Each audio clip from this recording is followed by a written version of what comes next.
Herkese iyi seyirler arkadaşlar. Kanalımıza hoş geldiniz. Sizler için yepyeni haberler hazırladık. Afra Saraçoğlu'nun yeni dizisindeki karakterleri.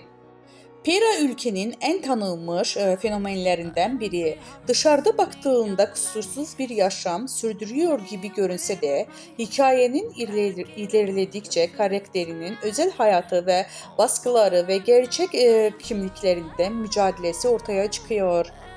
Dizide Afra Saraçoğlu'nun partneri olarak yer alan Ardınç ve Adam isimli gizemli bir karakteri canlandırıyor. Ayrıca dizinin hikayesinde Mecit karakteri de Pera'nın hayatında önemli bir yere sahip.